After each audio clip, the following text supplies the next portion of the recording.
Autoline Daily is brought to you by Bridgestone, passion for excellence.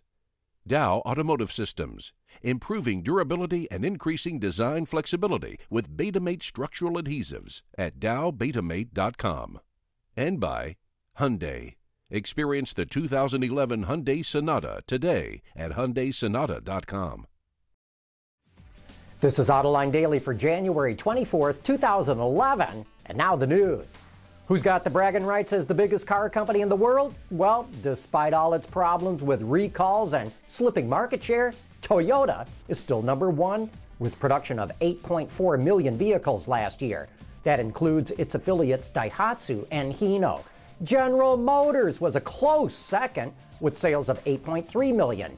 Volkswagen came in third with sales of 7.1 million. That's according to Bloomberg. The real interesting number will be who comes in fourth place. Will it be Ford or Hyundai Kia? We ought to know soon, but so far they have not reported their global sales for 2010. Some automotive news came out of the deal U.S. President Obama struck with Chinese President Hu Jintao. General Motors announced a deal with its Chinese joint venture, Shanghai GM, to export $900 million in Cadillac, Chevrolet, and Buick vehicles and components to China over the next 2 years. And you've got to wonder if the Chevy Volt might be part of that deal. GM could double production capacity for the Volt by next year. According to Bloomberg, GM's original goal was to hit 60,000 units by 2012. Now the company's working with suppliers to hit 120,000 units. Also, this year production may jump to 25,000 units from an original plan of 10,000. GM says it wants to be prepared if the price of gas skyrockets. GM might formally announce its plans at this week's Washington Auto Show. But while GM is cranking up electric car production, others are having problems getting going, thanks to government bureaucracy. In September of 2008, the U.S. government approved a $25 billion loan program to help automakers, suppliers, and startup car companies create fuel-efficient vehicles. But since that time, only 4 loans for $8.5 billion have been awarded. Companies and Congress are fed up with the delays. According to the Detroit News, the Energy Department has received over 100 applications for over $42 billion. Congress complained to the department that the process is difficult and that it's missing deadlines for approval. In the meantime, some projects have collapsed and other companies are barely hanging on, hoping to receive grants in time.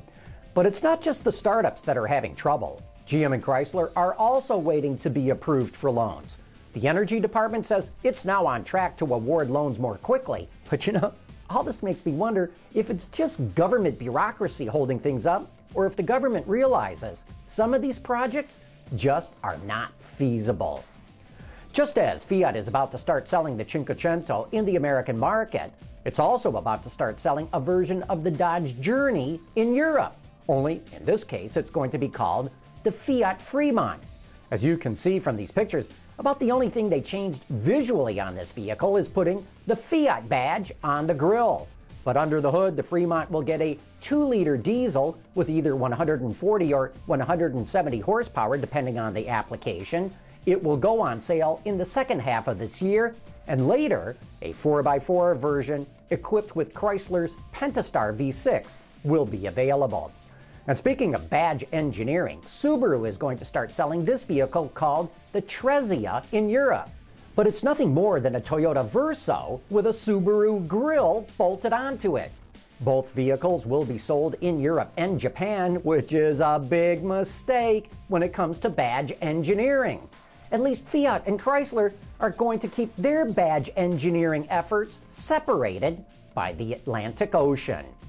And while you might be forgiven if you think that the Kia Picanto is just a badge-engineered version of the Ford Fiesta, that's not the case. Interestingly, the Picanto is powered by a 1-liter, 3-cylinder engine, and there's 3 versions of it: gasoline, flex fuel, and bi-fuel. When equipped with stop-start technology in Europe, the car will produce between 90 and 100 grams of CO2 per 100 kilometers, meaning it will qualify for emissions-based tax savings where applicable. Coming up next, we'll take a look at the updated Jeep Compass. Introducing Bridgestone's third generation of run-flat tires with groundbreaking new Bridgestone technologies. Bridgestone run-flat tires offer improved ride comfort, lower rolling resistance, and improved wear while giving you the peace of mind and comfort you need. Chrysler is scrambling to make up for lost time. During the Cerberus years, its products were left to wither. But now we're finally starting to see what Sergio and his crew have been up to for the past year or so. With another look at some of its refreshed product, here's Craig Cole. The Jeep Compass gets a thorough redesign for 2011, and it looks a lot like its big brother, the Grand Cherokee. But more importantly than that, it can act like its big brother too. You can take this thing off-road just about anywhere, like the Grand Teton Mountains right here in Wyoming. And whether it was blazing a trail through the woods, dashing up snow-covered hills, or slogging its way over rough terrain, there was very little the Compass couldn't tackle. For 2011, it gets trail rated just like the rest of Jeep's lineup. Sure, it can't do everything a Wrangler can, but its off-road performance is pretty impressive given its compact car roots. You can get a Jeep Compass with a CVT 2L, so the 19:1 crawl ratio. With that fascia that you get on the off-road package, you can get improved breakover angle. We've also raised the car up by an inch. So what it's done is it's taken a car that was pretty capable in its form before, but now it's given it the look to match it, as well as a little bit more ground clearance to do a little bit more. And what I think people will find when they drive it is it may look just like a little old vehicle, but it's very capable. I mean, it can do everything that you would expect this vehicle to do, and in the segment, there's nothing that can compare. Beyond its mountain goat capability, the Compass gets many other upgrades. The most obvious one is its new front end, which makes it look like a baby Grand. The two even share the exact same headlamp assemblies. Inside, it gets Jeep's new corporate steering wheel, and that's not a bad thing, soft plastics on the door panels and on the center armrest, plus powertrain refinements to cut down on NVH. But that's not all. There's more to this refresh than meets the eye. So on the powertrain, we've got the 2-liter and the 2.4-liter.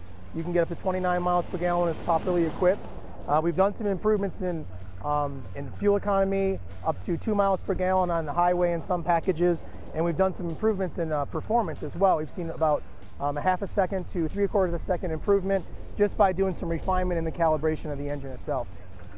Despite all of these upgrades, the Compass is still far from perfect. The 2011 model is all around better than last year's version, but it still needs work. If nothing else though, it's at least worthy of consideration now, which puts it miles ahead of where it was before.